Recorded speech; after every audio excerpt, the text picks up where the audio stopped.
Hi guys, and welcome to this latest episode of Culture Talks. Today, we're extremely excited to be joined with our friend Paul Barbour.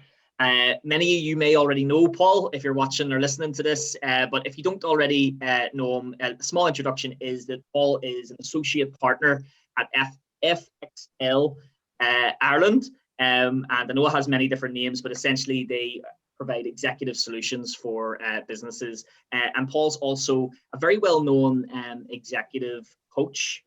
He works with businesses and individuals all over the world, essentially. And one of the exciting things that we want to talk about today is the fact that Paul has written a team coaching book.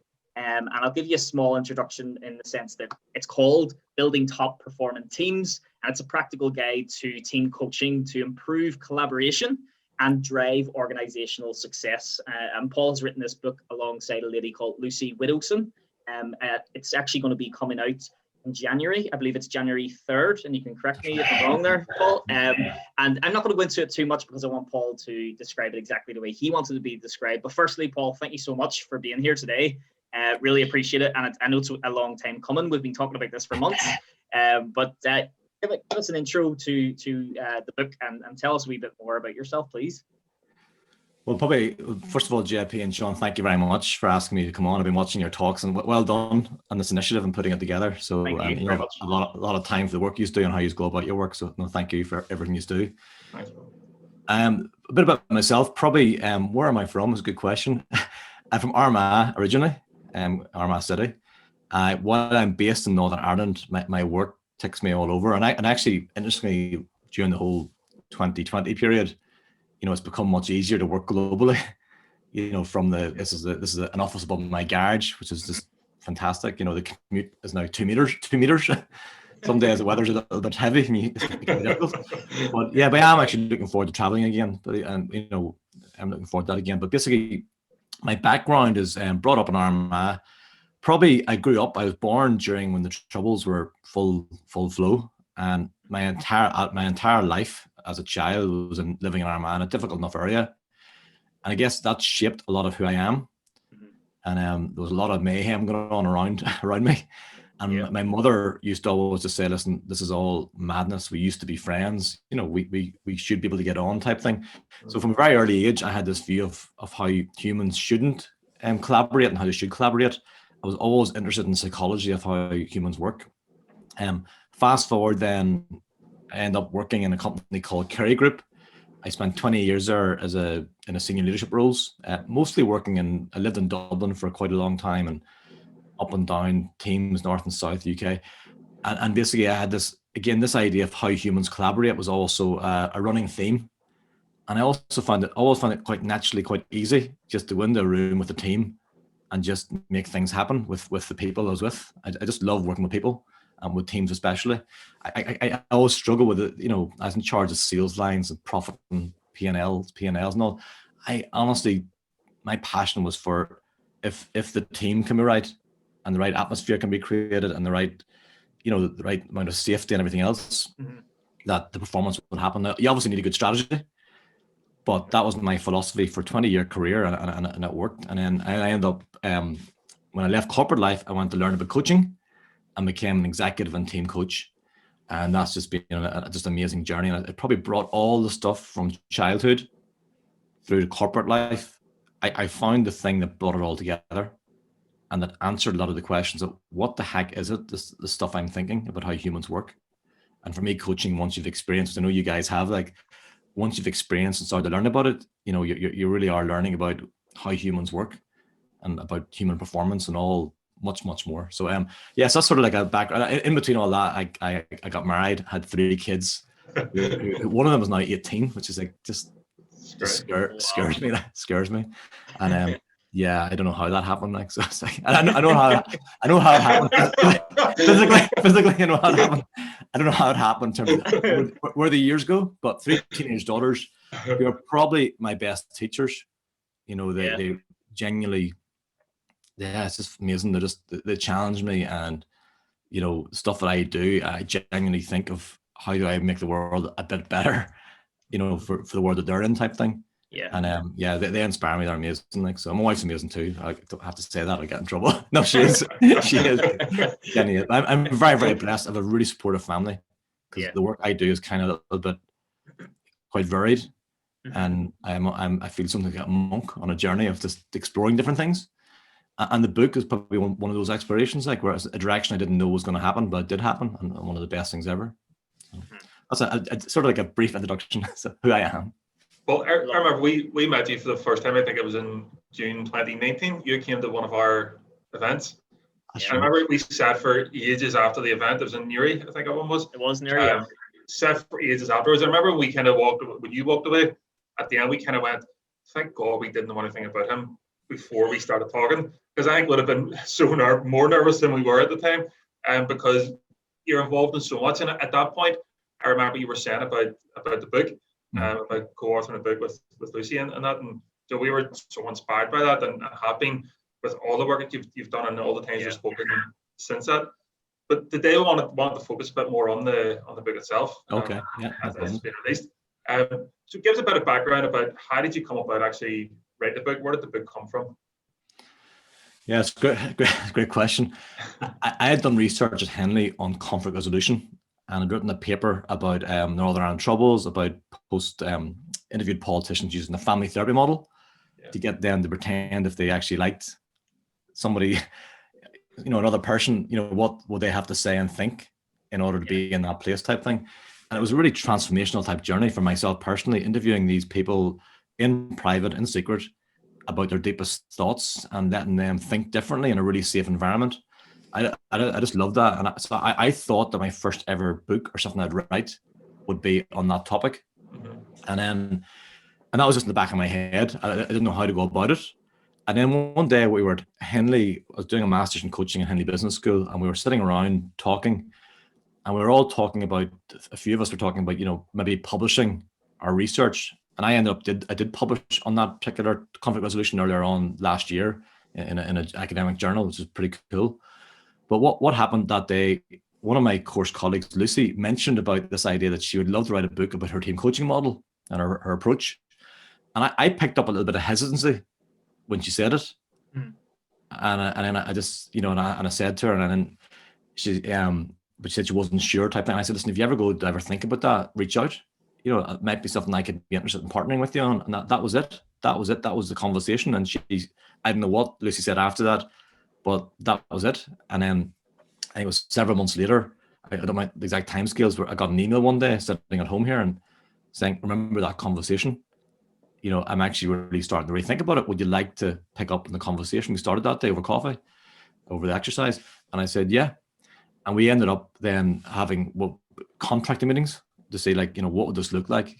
I wanted to find out what would, in her vision of what the book would be about, because I knew her model, but I wanted to know, how did she envisage the book? And what would I bring to it? How would we work together? All those sort of, what was the purpose for the book?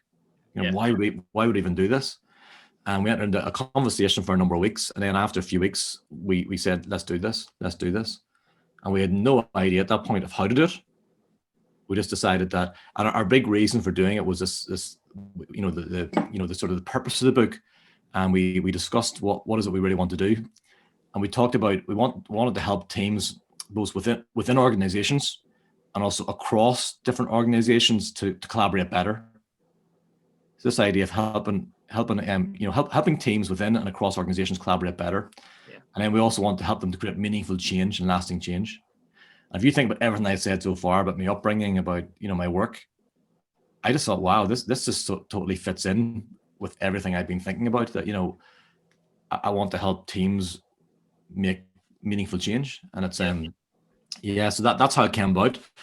And then after that, we then went on this journey about working out how do you write a book. which we had to work out, which was interesting. I love that. Well, sorry, go ahead. No, I was just going to say, Paul, you'd said as well, just when we were talking at one point before, you'd said you kind of went on a real journey, even with the book, between yourself and Lucy. Yeah, it was fascinating actually. Because what we didn't realize, writing a book about teams, we nearly forgot that we were a team. And we did act like that from the very start, but we didn't call it that. Yeah. And we were, I think it was towards the start, and one of the main definitions of a team that we're using is this crowd called Kagabaski and Smith, and they call us, we're two or more people. I remember reading that and going, like a marriage is a team. Yeah. You forget these things, like. Yeah. And a funny story, actually, my wife read all the book numerous times and helped give opinions and corrections and that. And one day she came in and she said towards the end, "Oh my goodness me, I never want to be in a team. It's really difficult. It's so difficult." Yeah. And I said, "But we're a team." And she went, "Oh yeah, we are. Yeah, that's okay." She said, "That's okay." But this idea that Lucy and I became a team, and we were a team from the very, very start, and we applied the principles right at the very, very start. We want, what's the purpose right in the book. Mm-hmm. We then went along and said, what are our values? What do we both value? And we had a number of core values that we talked about, and that were really, really important to us. So we worked those things out as a team of two people, but our team was much bigger than that. Our team was actually our families became part, our pets became part of it, all these strange things, like, and this much wider network of people were involved. Yeah. And I'd include yourself, people who supported, everybody became part of it. And it's, we were the core team, but we were a part of a much wider, deeper system, which we felt was sort of like, pushing us along. Yeah. And so, and then we didn't actually know each other that well at the very, very start. And now we got really, really close. And it's just like, again, it's just incredible how things happen. I just believe if you say yes to things and explore, you never know where it's going to go. Yeah. So yes, we've learned a lot, and things like having difficult conversations along the way, being open and honest with each other, creating safety. Mm-hmm. We lived out those things. And one of the principles we have is connection before the work. So even if we used to dial in before Zoom was famous. We used to dial into Zoom at 9 o'clock in the morning for a writing day, catch up for, half an hour about how the weekend was, what was happening, our lives, everything else. And then we get on to the work, and we put the Zoom in the background on the camera off and the sound off. And 2 hours later, I would hear a voice, "Hello, Paul, are you there?" Or I would do the same. And then we'd check in with each other, how we're getting on. And we'd have Zoom on for a whole day of, 9-10 hours in the background, and then just kept on checking in. So yeah, I should have bought shares in Zoom back then. I knew it was a really useful platform. But yeah, it was the writing of the book itself was a transformational process. Not to even mention the content of the book. The actual journey itself was to me a transformational process. Yeah. Do you for you, when now that it's complete, and now that it's at the point now you just have to let it, I suppose, sow its oats, who's this for? Who should pick this book up and read from it? Now I think I know the answer, but for anyone listening or answering or listening or watching, should I say, sorry, who will this benefit most? Well, I think we our primary target market is team coaching, right? Team coaching is probably it is the fastest growing area of coaching right now globally. Mm-hmm. So, and there's one academic is described as pre-theory. So it's at a really early stage of its development, yet there's been a lot written about it.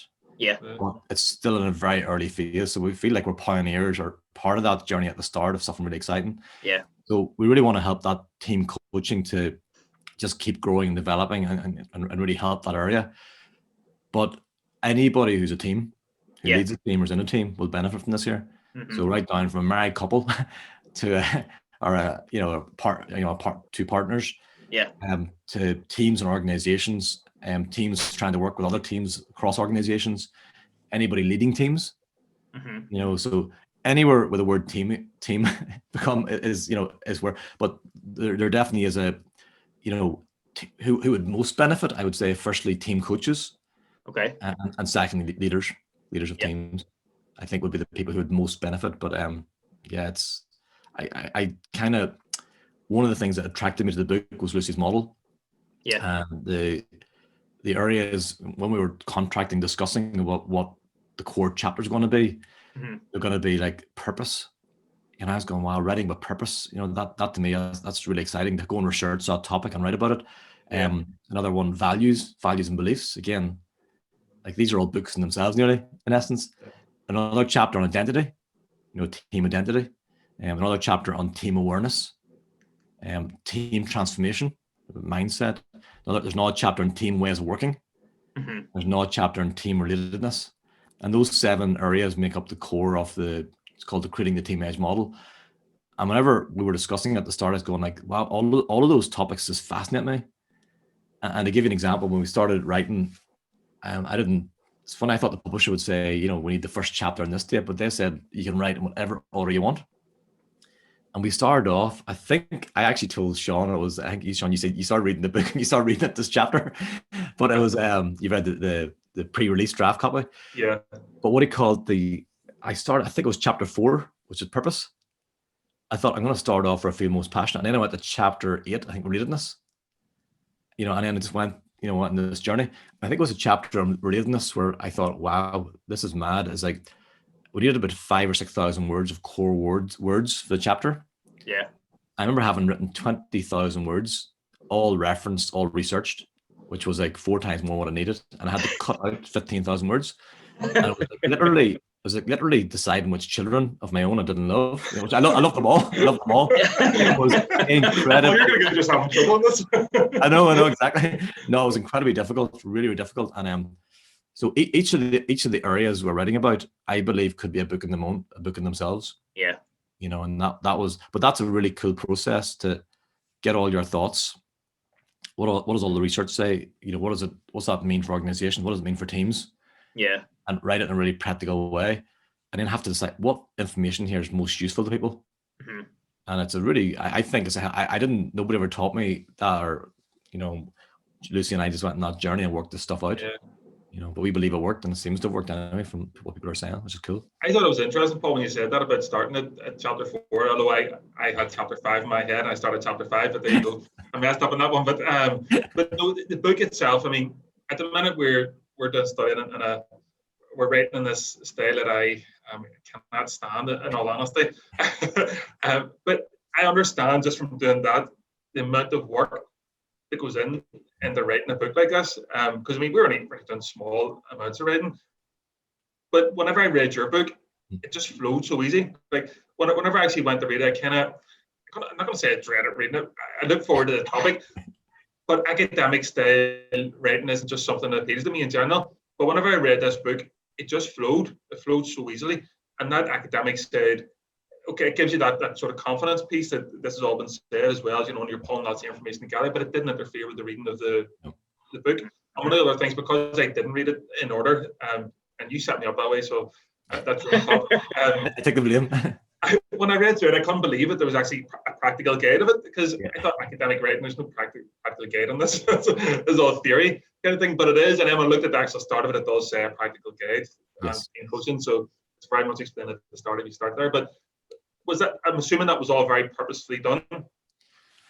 Yeah, interesting. Actually, I remember like when I say I wrote the first chapter, was chapter 4. The first chapter we actually wrote, really in real life, was actually the first chapter. But I remember actually coming back to it. I remember not being happy with it, how it was written, how it was structured, anything about it. And I went on a trip last September to Italy, when we used to travel to a Grand Prix, I think it was, or MotoGP with 3 friends. I remember in the airplane reading that particular chapter, because I'd never considered it, having written that chapter, because I just deep down wasn't happy with it. I remember just tearing it up and going like, that's not, because what I'd done in the chapter 4 and the chapter 8 since that was totally different. So there was something about that, it was just a real journey of like, it really was there's no book to tell you how to write. Well, there probably is books tell you how to write books, but every book's its own individual story. And the publisher gave us really good feedback. They said that the first time we submitted stuff, I think it was chapter 4 was the first one we submitted to them, the one on purpose. And they come back and they really encourage us, like, keep finding your own voice. So yes, refer to the research, refer to literature, refer to the academia, but keep finding your own voice. You're telling a story. Mm-hmm. And that really was sort of like the breakthrough moment where I realized, what, we have to make sure, so I used to, sometimes I'd write things like, we believe, and then Lucy would be looking at the document and she'd be critiquing it and she'd come back, do we, and then we would have this massive, brilliant conversation, like for like days about like, what is our combined thinking on that particular area, that question. Mm-hmm. And sometimes we would, that would end up saying there's disagreement in this area based on, and we bring that out. So this idea of bringing alive our own experiences versus actually what does the theory say was probably the mix we're trying to get. So no, it was a real learning journey as you go along, and literally the editor would give you, assistant editor, I can't remember the proper title, lovely lady, really fantastic support, would give you feedback, and you get the document back with track changes through it. Yeah. And then there's some bits you maybe spend a day on, like a paragraph, and the editor would put like a line through it and say, I'm not sure that adds to what you're trying to do here. And that stuff's hard, like, but you soon get the hang of it, that you're there to serve the reader and to serve having an impact on what you're trying to do, not what you enjoy writing about. Exactly. Yeah. And it's that sort of balance. I obviously want to enjoy writing about it too, but it's fascinating. We've discussed this a few times, and we're obviously fascinated by it. You discussed with us before about it being and you've said it there, it was a real journey, but and you said at the start, and I don't know if we were recording when you said this, but in terms of that journey, and it was a real learning curve. You never read a book about writing a book, and you never really learned. It was sort of a journey. Could you tell it? Because the discipline that you discussed with us before about doing this, like, it fascinates me. Like, as Seán mentioned there, we're doing a couple of courses, and there's academic style writing in it. Yeah. And you're only talking a few thousand words in these sorts of things, and it's a gigantic amount of writing and discipline that goes into this. I feel like I go on a small journey every time I do an assignment. Could you explain a wee bit more about that journey, and what sort of discipline it took to actually produce this thing? I call it a miracle. I'm laughing when you say a miracle. If you talk to my accountant and getting in VAT returns and getting in tax returns, and I'm just shaking my head. And it's like they're probably in amazement that this happened, sort of thing. Like, first of all, say I couldn't do it on my own. I genuinely think that the whole essence of a team is what can you do, what challenge can you rise to together that you couldn't do apart. That idea. And I know Lucy brought things to this book that I could never brought. And I know I brought things to this book that Lucy could never brought. And I know that we brought things together that we could never do separately. So that's the first thing, is doing it with somebody else, and then building up this massive amount of trust, because we were both exploring how to do this. And we had some deadlines at the start. We just missed all of them, type thing. And at the moment, I remember thinking, like, is this ever going to happen? And then there's a lot of faith required in each other. Yeah. To say, it's okay, it's going to be okay. And one of the things I struggle with was probably, just that idea of sitting down and focusing, because you mentioned a few thousand words there, and I have every respect for even 1,000 words, what goes into that. I know that. And this is 85,000 words, but we never thought of that at the start, because if we had you would have panicked. Yeah. We just want, just write one chapter. So the first thing was, in terms of process, was, can we get a publisher? So number one, what is the idea? What is the idea of the book? What would the chapters look like? What is the story we'd want to tell? Then, can we get a publisher do we self-publish, or do we get an actual leading publisher? And we ended up going and pitching to a publisher. It took 3 or 4 months to get stuff back on that. But I remember the day they had their board meeting, and they came back, we love the publisher's book. And that was really exciting. Yeah. Then you have to do a contract with the publisher. And I still don't understand what's not contract, what I was saying. But there's a contract with the publisher. And then you basically, all of a sudden, once you've signed the contract, you agree a date.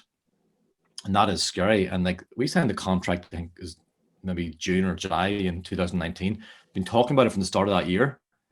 But then all of a sudden, they wanted the book by the start of 2020. Like, it's only 6, 7 months type thing. Like, now it ended up being another few months after that, because you end up negotiating timelines and that. So once you know a deadline, or a sort of rough deadline, we need to start writing. And that's where the real work started. And so what we done, we took each chapter, and Lucy and I used to have planning meetings. What would be in that chapter? So if you're writing with purpose, what would you want to talk about? If you're writing about identity, what do you want to talk about? And we come up with a structure for each chapter where we go along very simply. The first 2 or 3 chapters are about introduction to the team coaching, what it is, teams, what it takes to be a team coach. But then there's 7 chapters, one for each of the different headings of the model on teams. Mm-hmm. So for each area, we put the same structure in, and that structure was basically, if I remember this, I might forget it. Basically, take purpose. Okay, so what is purpose? Just define it. Then what is the psychology behind purpose? what do we know from literature about the psychology behind this topic? What's the relevance of purpose to organizations? Was the next third one. Then we said, what is the why is team purpose so important? Why is it important for a team to have a purpose? And what are the challenges to having a team purpose? What are the challenges of trying to develop a team purpose? And then the last bit was the practical tools and techniques. We had 6 tools and techniques for each of those 7 areas. Right. And we ended up that coming up with that structure, that was a trial and error. We had written bits, we didn't have that. And eventually that fell into place. And once that fell into place, we used that for all the other chapters. Mm-hmm. And just give you this massive structure. Like, so what is relationships or relatedness? What is the psychology behind it? And that's a massive topic. That could have been a book on its own. Yeah. What is the key psychology behind, thinking of relatedness, and et cetera, et cetera. And then the other piece was basically discipline. Was I had to, I remember like really struggling to even sit for 10 minutes and just to focus. I don't know if you come across the book Flow. I can't remember the name of the author. Starts with a C. I can never say the name. And the book called Flow, anyway, it talks about how to get into that flow. And one of the things I recommended was just setting a timer, just short periods of time. So I used to set the timer for 30 minutes. I said, if I can do 30 minutes of writing and thinking, great. And then the paper will go off. I'd hit repeat. I remember it got to the point where I went from like struggling to do 30 minutes where I could sit for 10 hours and hard to go for a break. Crazy. So just in the back, this thing, coaching, we believe that, neuroplasticity, that the brain can change. And I know that I have changed as a person and as how I work without writing the book, because I spent that many hours doing what I was doing, where it actually became, something that I just done. It's fascinating. Absolutely fascinating. How long did it actually take you, Paul, then, since starting the process? Probably in November. I think we started speaking November 18, and then we submitted. I think it was the 4th of April was the final date, the final manuscript of this year. And then it was funny, well, not funny. It was like 4 a.m. when the document went in to the publisher, and then we got an email back on the Monday morning saying that the publisher had furloughed and that all publications were on hold for foreseeable future. you couldn't make it up. Yeah, you couldn't make it up. In fairness, we were kind of grateful that there was a deadline, because if we had known there's not 2 or 3 months. Yeah. But what happened then, interestingly, was COVID was in full flow.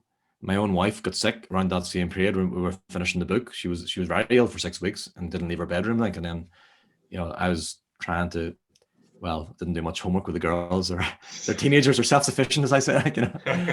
But no choice. Yeah, we were just trying to survive that period and finish off the book stuff. And we ended up going back to the publisher. It took 2 or 3 months for them to they came back and delayed the launch date. But there was a dead period of 2 or 3 months. We'd done nothing. We didn't even think about the book again. We just sort of forgot that even happened. And then the publisher re-engaged because people come back from furlough. Yeah. And at that point, we've been thinking about it, saying, we wouldn't mind taking a read through the manuscript again and seeing is there any changes we'd like to make based on what's happened in the world in the last 6 months, the last few months.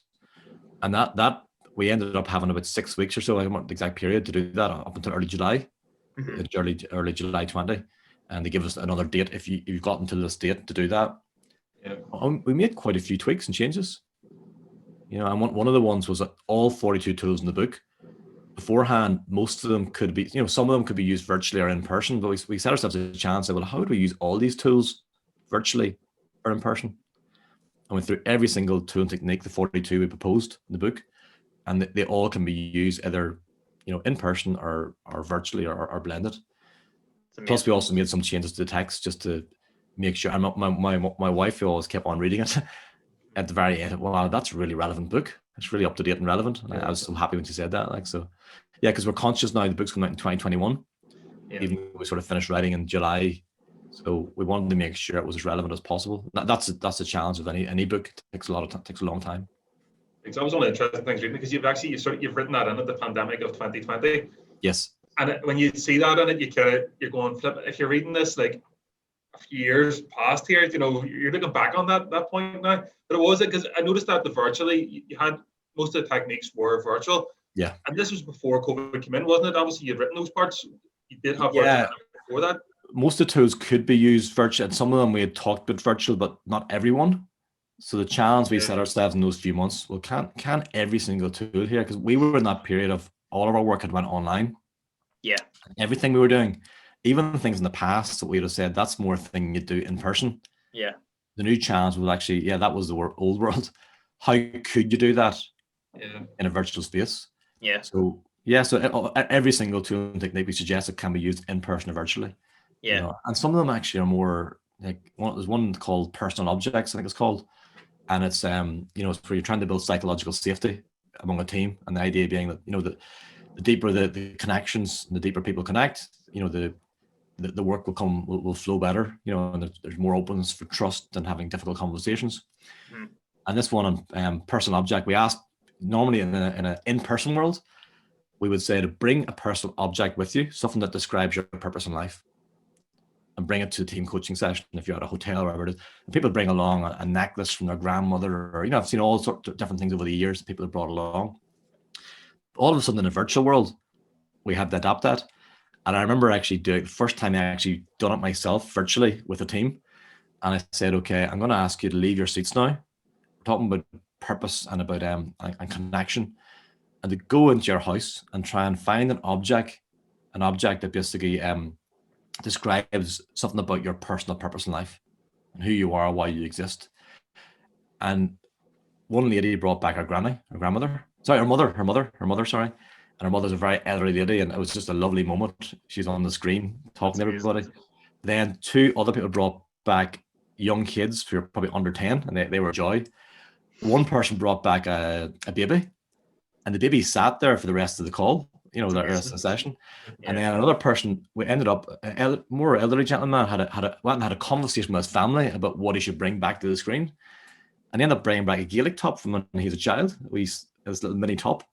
And it was just a lovely moment. And then everybody shared the story behind the different things they brought back. And the level of connection that was happening on the screen was just phenomenal. And I was thinking, my goodness me, this is every bit as powerful as doing this in a in an in-person type environment. Yeah. So it's it really shows as well. Like that's a great example of how people are influenced by their own family and their own surroundings as well in that team environment. That they were in their own team. But as you said when you were talking about writing the book, your family were part of that team and the people you had contact with. So it's the same for everybody, isn't it? You have that, what could be a positive or a negative, I suppose, around you all the time. Because when you were saying that first thing I thought, I wondered did anybody bring their kids in? Because that's probably where my mind would have went to, because that is your, most a lot of times, most times. You do what you do. And I'm very conscious as well that, for some people that can be difficult. Maybe some people don't have kids, all those different things out there. And I think sometimes you can fear doing things because of the risk of what that could be for somebody else. And, from a coaching point of view, we talk about creating psychological safety. Yeah. And it's this idea that no matter what appears, it's okay type thing. And it's trying to make it feel safe for, so I'd be very conscious not to over celebrate the presence of the kids, because I don't know what some other person's going through in their life. Yeah. And that the other person who brought back, I don't know, like a candle. I don't know what that was. That's as important. That's as important if that's their story. And this is a challenge when you're trying to hold a safe container, hold a space. Mm-hmm. You're trying to hold a safe space for the whole team as a collective, whilst trying to mind the safety of the individual within that space. And you've got all the dynamics of what's going on in the world around them. And you've got that right from their history to their future to what's going on currently. So it's working with teams is extremely complicated. Complicated. With that type of knowledge in the background, I suppose for me, and I wouldn't normally ask this question because I don't think it's an unfair question, but it's quite a deep question. But with the book, you've clearly went through a journey. You mentioned there that you believe you've changed your habits as a person and maybe even on a deeper level. I suppose I'm not asking you to pick one specific thing, but how has writing the book impacted you in your working life and your personal life? Has it changed your perception on things? And I suppose I'll leave it there because I'll keep asking questions. I've learned in coaching that you shouldn't do that. So probably each of those 7 topics have just been like, each one of them I found out little things that I didn't really know before. And then I became really excited to share that with the world. And there's stuff there about relatedness and how humans relate. There's, and in groups and out groups, there's stuff about awareness and stuff.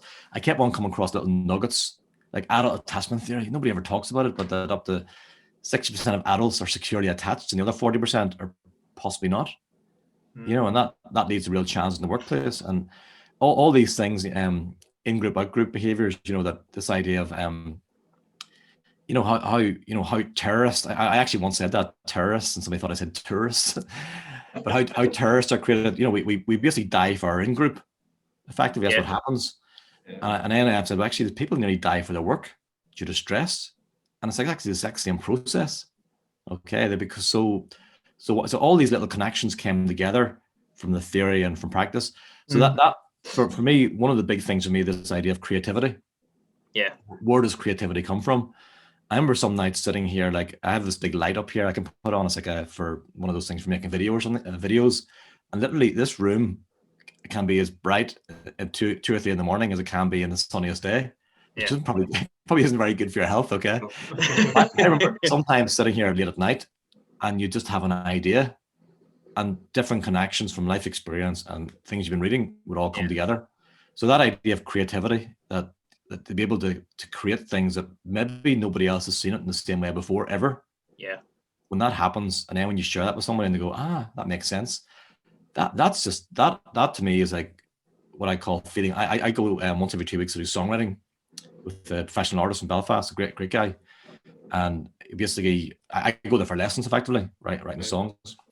And that's what I can compare it to. That hour, I'm actually having it this evening, 7 o'clock. That hour, when you go in with an idea and you leave with a song or an outline of a song, the feeling you have inside you, that's the only thing I can compare it to. Right. So that edge of creativity. And the second thing I would say would be, and I think I compare that being fully alive. I think we're born to create. We're born to have ideas, to knit things together, and we're doing that. We feel fully alive. And the other one is probably a sense of completeness. And this sounds really strange, but I did say to my wife one day, hopefully she won't knock me off now, but I did say to my wife one day that there's something about when you've worked through all these big topics, researched them and put it into words, there's this sense of completion comes about. And I just feel more like really at ease. And if I right now, nothing, if I was told, obviously I want to stay around and live for a long time and everything else and see my kids and all that. But if I was told right now, you know what, it's all up, Paul. There's part of me goes, you know what, well, I've left something in the world, and that's cool. Something that hopefully will have an impact on people and on teams, organizations. And, somebody might read it someday and it might change the country, or it might, that sort of thing. Yeah. It just gives you a real sense of ease that, I've done a big part of what I probably was put here to do. Yeah. Sounds very, very deep. That's outstanding. It is deep, but it's, you can sense by talking to you, feeling that's behind that as well. And I know we're probably running over time here, but I still got loads of questions still. See when you're actually writing it, did you find you sort of drifted off in your own thoughts? Yeah, probably in the writing, I would have, I would have had mad journeys, and they're not psychedelic drug type journeys, but probably without, journeys without drugs, let's call it like. But yeah, you would have sort of like, your brain would have went to places, thinking about things that you probably never thought of before. Yeah. But then you realize actually that's not relevant to the book. So you need to start writing again. come back again, and I probably I did research, did I lose time researching areas that I knew weren't going to be in the book? Yeah. I probably found angles and gone, okay, because whenever I seen somebody said, somebody in literature would have said that, I don't know, I'd not say JP and Seán have said X 2024. That's in the future, sorry. 24. I would go, reference there. Exactly, yeah. I would go like, well, did they say that? And I would go and find the original article. I could spend hours sometimes trying to find that. I'd read the original. And sometimes what one person will say somebody said is not what they actually said. Yeah. I want to be really accurate to the spirit of what the person meant. Yeah. And so that source. Yeah, the original source. So I kept on going back to that and trying, what did they actually mean? And that was like, I probably lost a lot of time doing that, whereby most people would just go, you know what, it's fine, they said it, move on. But at school, that thing was, what's that equation in school? Physics, V equals U plus AT squared, is it? I probably said that wrong. There you go, Seán. There's everything in your life's led up to this one moment. Is it E equals MC squared? That's the one. Yeah, that's the one. So in school, I used to wonder, like, see, I don't even know that. In school, I used to wonder, well, why? I want to know the reason behind that, which is why on this sort of topic, I was able to go and explore that. Yeah. It's like something like that's like, curiosity, though, isn't it? In its truest form. And I mean, I actually was watching something last night that said, I think they say curiosity is a sign of intelligence. There you go. But I suppose in terms of, because look, you've been coaching for a good number of years now, I believe, and from every interaction that we have, we always take something away from the conversations with you. And it started that very same night in Newry, and I think you had football that night or something that you had to leave, or you were in to have football or whatever it was. Did he did to get away? No. I actually do play football on Monday nights. I used to until the pandemic stopped that for a period, like, so. Yeah, but I haven't moved up to double the size. But you know, I remember that conversation still sits with us, and we still recall that conversation. And I think that night there was a friendship built up there just upon. Phil mentioned earlier in the conversation, you know, about how I remember we sort of went, there was a wee bit of sweat on the brow, you know, and we had put you on such a pedestal in our minds because just even listening to you speak about the topic and how passionate you became, and it fascinated me. But, you know, has this book, and I know Seán mentioned we're going over in time, so hopefully this is my last question anyway. This is my last question. You know, how has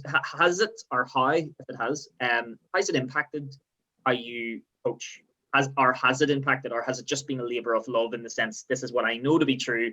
But it sounds as though you have been on a journey, and to me, I would imagine that has probably impacted your stance.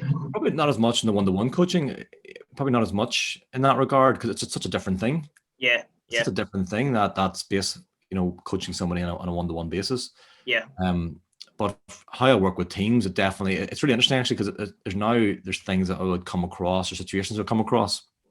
And I would think, you know, what would the book say about that? You know, it sounds like this other person. The book is not just Lucy and I's thoughts and everything that's combined in that. Like, but you know, I'll give you one example would be one of the things we talk about team coaching, how it's different from team building in other areas, is that it's about a partnership. The way coaching is a partnership with a team over time.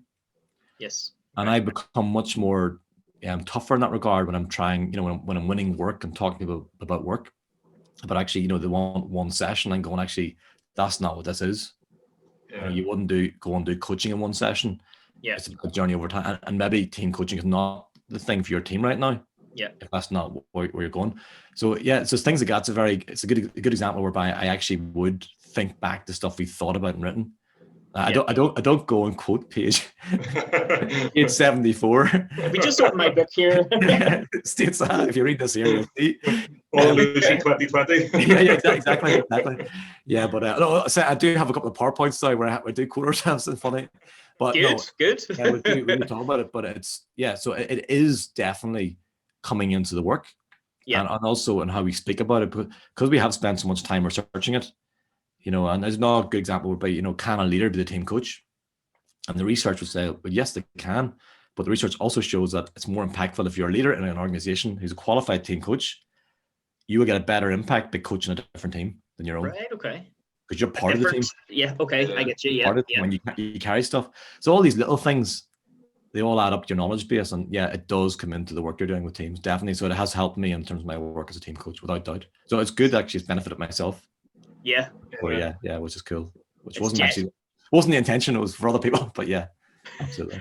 Well, very last question. Do you want to write another book? That's a great question. That's a good question, actually. Yeah. My daughter asked me that the weekend, so I've been practicing this year. But I don't know the answer yet. Well, one thing happened recently. We were getting endorsements, and some people kept on saying, "Have you come across this? You know, you wrote about this. Have you come across this particular approach?" I was going, no.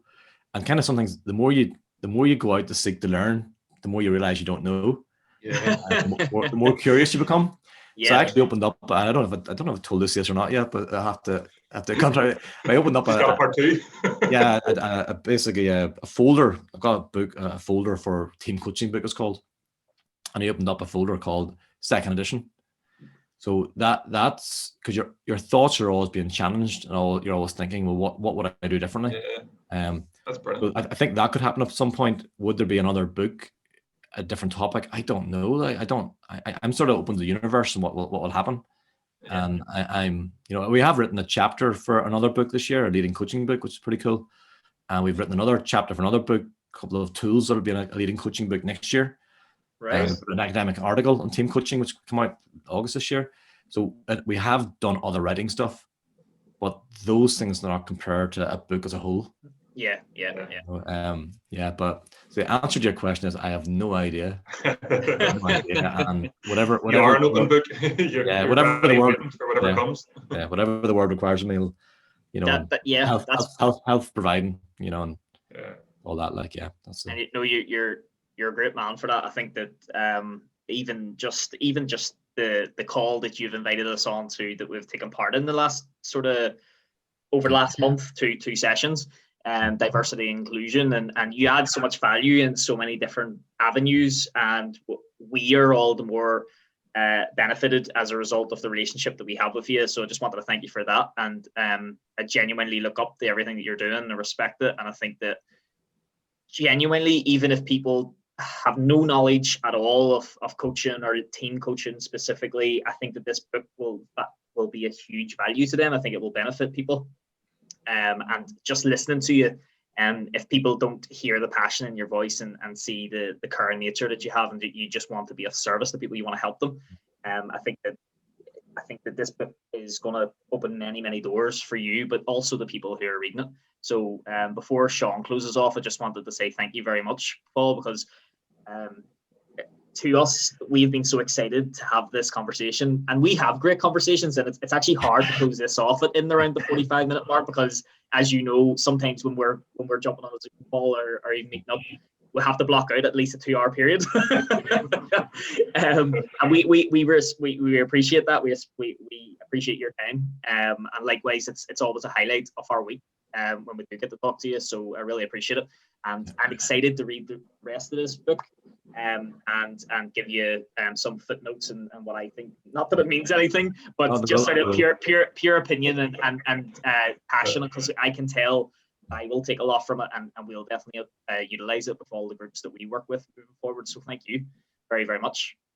It is. No, it is a book that I know myself. I know I'm going to go back to on several occasions. I love the practical element too as well. I think we can utilize that as well as part of our learning. Yes. So thank you for the book. Thank you and Lucy for the time you've taken to put it together, and thank you for everything you've done for us, all the advice and the support you've given as well, and thank you for today. So it was a pleasure from my point of view. Just to say that the first time I met you, you talked that journey you went on, that long journey. Was it a marathon? 5 marathons in 5 days, yeah. Yeah, I remember. It was a long time ago. that caught my attention. Like, these guys have something about them.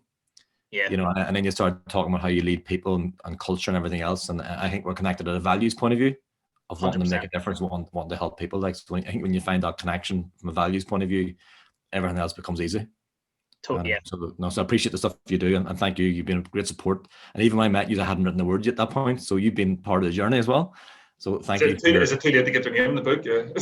I said friends and colleagues at the start. You should push it there, like. Did you say second edition? No.